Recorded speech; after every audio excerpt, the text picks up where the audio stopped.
өмір өзгертпеген жан. Осындай адамдар өмірде бар десе сенбес едім. Өзім де болған соң көзім жеткендей. Өмір оны еш өзгерте алмапты. Ақылы кіріпті ғой деп ем, бекер екен деп Жаңыл жанындағы орындыққа отыра кетті. Қолындағы қалта телефонын үстелдің үстіне қойып жатып. «Әй, әкесі, қайдасың?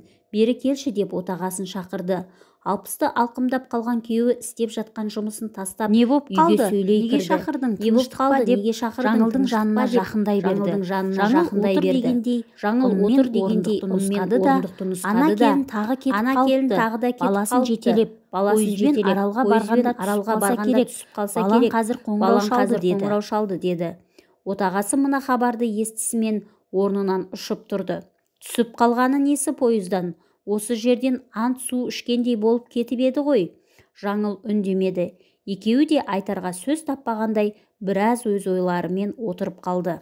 Аздаған үнсіздіктен соң отағасы: «Ана немеремнен обал болды ғой, аталап әзер кетіп еді байғұс бала. Оны да ары-бері сенделтіп қойды-ау, кесір келін» деп сыртқа шығып кетті. Басына тепкен ашуын басайын деген. Жаңыл болса не істерін білмей дал болды. Жаңа баласына да қапелімде не деп басу айтарын білмеді. Баласының ашулы екенін даусынан сезді де, сабасына түскен соң сөйлесерміз деп ойлаған. Бір жағы немересін де қимай, іші удай ашып барады. Әке-шешесі ажырасып кетсе де, араны жалғап есі кіргелі ары өткен бері өткендерге ілесіп, демалыс сайын келіп жүруші еді. Демалысы бітсе, атасы мен апасына жалынып: «Сіздермен тұра берейінші, менің ол жақта тұрғым келмейді» деп әзер қайтатын. Бұлар алып қалайын десе, келіндері қайта-қайта шақыртып, әйтеуір алып кетеді баланы. Соңғы келгенінде тіпті есі кіріп қалған. Үйдегі кіші балаға: «Саған қандай рахат, өзіңнің туған ауылыңда тұрасың, ал менде ауыл жоқ.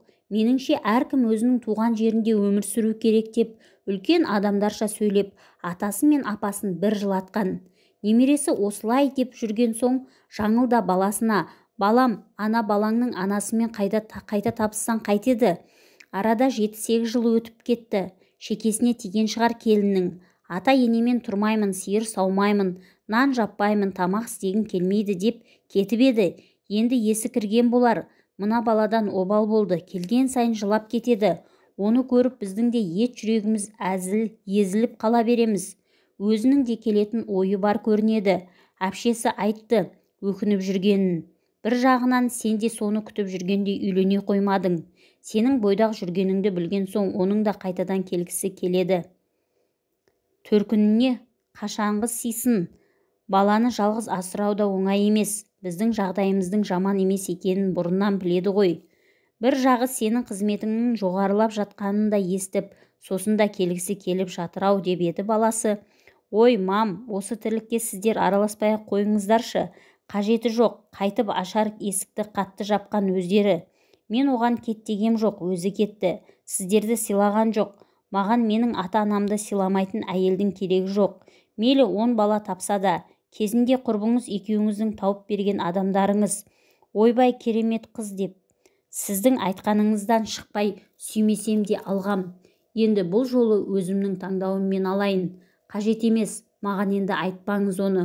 Өзімнің сөйлесіп жүрген қызым бар, жақында үйленем» деген соң Жаңылдың аузына құм құйылған. Құм құйылатындай да бар. Мектепте бірге істейтін жақын құрбысы: «Ағамның қызы сондай жақсы қыз» деп қайта-қайта айтып жүріп, баласымен таныстырып, зорлағандай етіп қосқаны рас. Жақсы деген келінін жұмсай алмай қор болған Жаңыл бар тірлікті өзі атқарып, сиырын сауып, дымы ішінде болып жүре берген. Алдында аяғы ауыр ғой, мейлі демала берсін деп жүрді. Үйдегілердің ешқайсысына ауыр сөз айтқызбай, келінінің сөзін сөйледі. Кейін босанып алған соң келіні баласын сылтауратып, мүлде тірлік істемейтін болды. Бір жағынан мінезі де шайпау ма, әйтеуір баласы екеуі басы сыйыспады. Ақыры келіні кетіп тынды. Одан кейін баласы әскери қызметке кетті де жұмыс бабымен Атырау қаласына ауысты. Жылына бір рет демалысқа келетін баласына ауыл-аймақтың талай қызын айтып ақ жатады. Бірақ ол ешкімге мойнын бұрғысы келмей, аузы күйген үрлеп шедінің керімін біраз жүріп қалды. Екі қыз тұрмыста. 42-ге келіп қартайғанда туған қолдағы баласы 10-шы сыныпқа биыл көшті. Әзірге бұл үйге келін келіп қолынан тірлігін алайын деп тұрған жайы жоқ. Үйдің бар шаруасы өзіне тиесілі болып тұр. Арасында мектебіне барып келеді, қалған уақыты сол үй тірлігімен өтеді. Денім сау болса істей берем ғой деп өзін кейде жұбатып қойса да, мына жасы құрғыр келгелі ыңқыл-сыңқылы көбейіп кетті. Әсіресе кешке қарай кешкі тамағын іше салысымен сол отырған жеріне жата қалғысы келіп діңкесі құритыны бар. Сондай кездері, ей құдайым-ай, осы үйге бір жөні түзу келін қашан келер екен, ең болмаса кешкі шайымды жинастырып беретін деп бір сөйлеп алып әлгі 10-шы сынып оқитын баласын шақырады. Ол да қайбір жүгіре қояйын деп тұрған бала дейсін. Оны мал мен қораның жұмысы да болдыртып тастайды. Ту, мам, адамның өзі шаршап тұрған кезде деп жұлқынып алып әрең тұрады. Үйдің кенжесі болғасын еркелетіп өсірген баласына шешесі ештеңе дей алмайды. Айналайын алтын баладан сол деп қолына пиала шәйнектерді ұстата береді. Күндегі жағдай осылай болатын. Келін деген қашан келер екен деп армандап жүргенде үлкен бала хабарласқан. Мам, ана келініңіз баласын жетектеп Атырауға келіп тұр. Кешірім сұрайды. Қайта бастайық өмірді. Менен қателік кетті дейді. Не істеймін? Балам әкелеп болар емес. Керек қайт деймін бе? Өзім де білмей тұрмын. Уәделескен қызым бар екенін айттым. Кетпей отыр деп күтпеген жаңалық айтқан.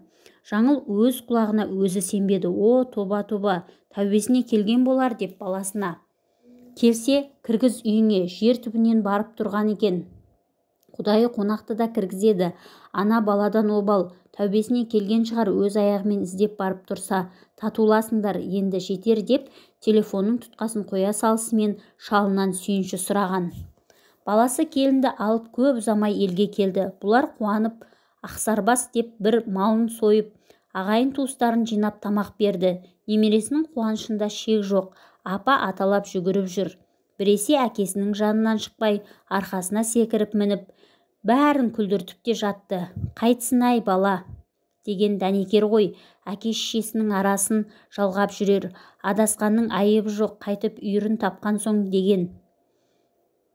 Жас кезде болады бәрінде ондай деп үлкендер жағы кәукілдесіп жатты. 2 жасқа жақсы лебіздерін айтып, баталарын беріп тарқасқан. Келін шынында да өзгерген екен. Таңнан тұрып сиыр сауып, сүтін пісіріп, ата-енесіне шай беріп сыр жүгірді. Жаңыл бар тірлікті келінге беріп, кәдімгідей демалып қалған. Бәсе, келін жұмсағандардың қолдары неге бос десем, жиналып гәп ойнайтында солар, бір-біріне барып шай ішіп жүретінде солар.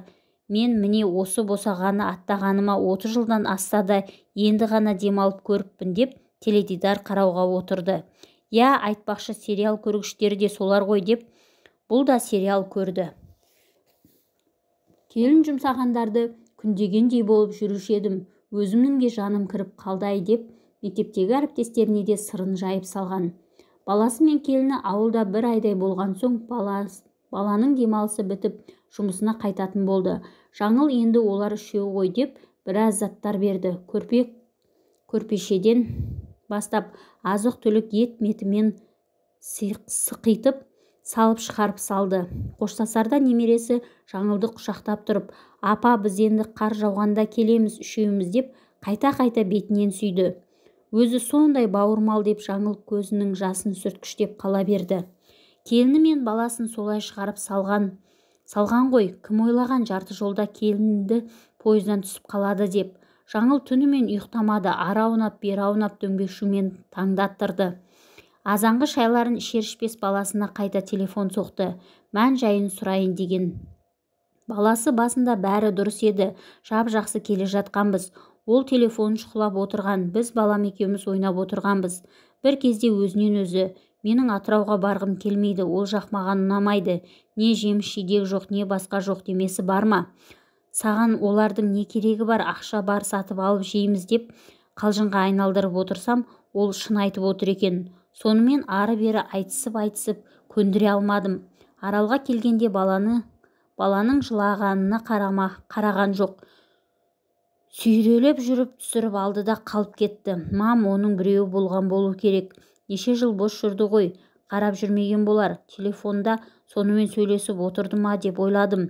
Әйтеуір қиыспайтын әңгімені айтып қалып кетті. Мам, уайымдамаңыз, басқа келін апарам, Құдай қаласа, деп баласы жұбатып қойғанымен көпке дейін баласын шырқыратып пойыздан сүйрелеп түскен келіні көз алдынан кетпей қойды.